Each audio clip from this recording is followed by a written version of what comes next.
દુનિયાભરમાં 25 જુલાઈના રોજ મનાવવામાં આવતો વર્લ્ડ IVF ડે ઉજવવા માટે સુરતની ફિમેલ ફર્સ્ટ હોસ્પિટલ દ્વારા એક અનોખું અને ભાવાત્મક ટેસ્ટ ટ્યુબ બેબી મેળાનું આયોજન કરવામાં આવ્યું હતું, જે સામાન્ય રીતે શ્રાવણ માસ દરમિયાન ધાર્મિક મેળાઓ અને ભગવાન શિવની ભક્તિ જોવા મળે છે, ત્યાં ફિમેલ ફર્સ્ટ હોસ્પિટલે આધુનિક વૈજ્ઞાનિક ઉપચાર અને માતા પિતાની ખુશીની ઉજવણી સાથે એક નવી પહેલ કરી છે.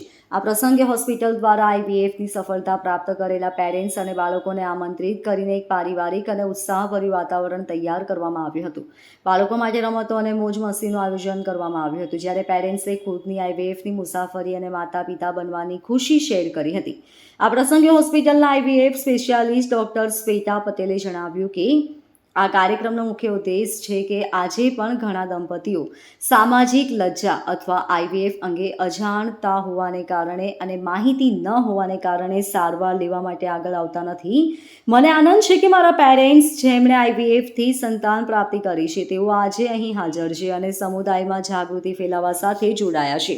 જ્યારે બી પેશન્ટ અમારી પાસે હોસ્પિટલમાં આવે ને એટલે અમે એનામાં ડિઝાયર અને ડ્રીમ જોઈએ. ઘણા લોકો ખાલી હોપલેસ થઈને જ આવે ને ઘણાને એવું છે કે મારે બચ્ચા જોઈએ જ છે. તો આજે તમને બધાને તમારા બાળકો સાથે અહીંયા હસતા જોઈને મને ખૂબ આનંદ થાય છે કે અમે બી લાઈફમાં કંઈક કરી રહ્યા છીએ અને આવી જ રીતે તમારે બી બીજાને એન્કરેજ કરવાના કે હોપલેસ નહીં થાવ. સાયન્સ, પેશન્ટ અને ટેકનોલોજી અને ડૉક્ટર સાથે મળીને આ બધા મિરાકલ ક્રિએટ કરી શકે અને જેનું આ લાઈવ એક્ઝામ્પલ બધા જોઈ રહ્યા છો. બીજું કે 25 જુલાઈ એટલે કે આવતીકાલે IVF ડે સેલિબ્રેટ કરવામાં આવે. આ દિવસે છે ને ફર્સ્ટ IVF બેબી બોર્ન થયું હતું 1978માં. તો આ ઉજવવામાં કેમ આવે છે કે એક તો ટેકનોલોજીનો આવું મિરાકલ જનરેટ થયું કે જે લોકોને નેચરલી ક્યારે પોસિબલ જ નહોતું, આ ટેકનોલોજીના કારણે એ લોકો પેરેન્ટહુડની જર્ની અચીવ કરી શકે. અને આખી દુનિયામાં જો ને તો રોજના લાખો બચ્ચા જન્મતા હશે આ ટેકનોલોજીથી. એટલે એનાથી એવું મારું બચ્ચું IVFથી જન્મેલું છે એવું વિચારવાની જરૂર જ નથી. એ આપણા જેવા જ છે, એનું IQ લેવલ બી આપણા જેવું જ છે. એટલે બીજાને એન્કરેજ કરો અને અવેરનેસ ક્રિએટ કરો કે IVFથી બચ્ચા થઈ શકે છે ને આપણા જેવા જ છે અને બીજાનું નથી હોતું. સૌથી મોટું એવું હોય કે બીજાનું હોય, એવું કંઈ હોતું નથી. Once again thank you so much અહીંયા આવવા માટે અને અમારા પર ટ્રસ્ટ મૂકવા માટે.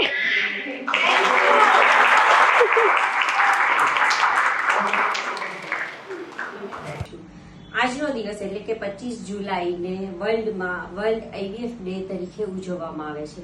આજનો દિવસ હતો જ્યારે 1978માં 25 જુલાઈના ફર્સ્ટ IVF બેબીનો જન્મ થયો હતો અને આ દિવસે એક નવી આશાની કિરણ જાગી હતી ઘણા બધા નિસંતાન દંપતીઓ માટે કે જે લોકો નેચરલી પ્રેગ્નન્સી કન્સીવ નથી કરી શકતા, જેમ કે એમની ફેલોપિયન ટ્યુબ જ બ્લોક છે, ઘણાને શુક્રાણુઓ નથી અથવા છે પણ બહારની પાઇપ બ્લોક હોવાથી બહાર નથી આવી શકતા અને વગેરે વગેરે કારણો જેવા કે PCOD છે, એગના ફેલ થઈ ગયા છે, ઓછા થઈ ગયા છે, પ્રીમેચ્યોર ઓવેરિયન ફેલર છે, એન્ડોમેટ્રોસિસના કેસીસ છે. આ બધામાં IVF ખૂબ જ આશાનું કિરણ છે અને ટેકનોલોજી એટલી બધી એડવાન્સ થઈ ગઈ છે કે જો પેશન્ટ રાઈટ દિશામાં આગળ વધે તો ડોક્ટર, સાયન્સ અને પેશન્ટ કમ્બાઈન કરીને ઇનફર્ટિલિટીની જંગને જીતી શકે છે.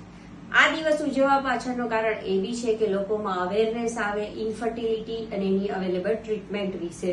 આજનો દિવસ ઉજવવાનો એક કારણ એ બી છે કે IVFને લીધે દુનિયામાં લાખો લોકોને સંતાન પ્રાપ્તિનું સુખ મળ્યું છે, તો એના સેલિબ્રેશનના ભાગરૂપે બી આજનો દિવસ ઉજવવામાં આવે છે. આજના દિવસને એમ્બ્રોલોજીસ્ટ ડે તરીકે બી ઉજવવામાં આવે છે કેમ કે એમનો બી એટલો જ ફાળો છે IVFની સક્સેસમાં. તો હું દરેક નિસંતાન દંપતીને એક જ મેસેજ આપવા માંગુ છું કે નિરાશ થયા વગર આગળ વધો, ચોક્કસપણે તમને સફળતા મળશે. Bureau report LK star news, Surat.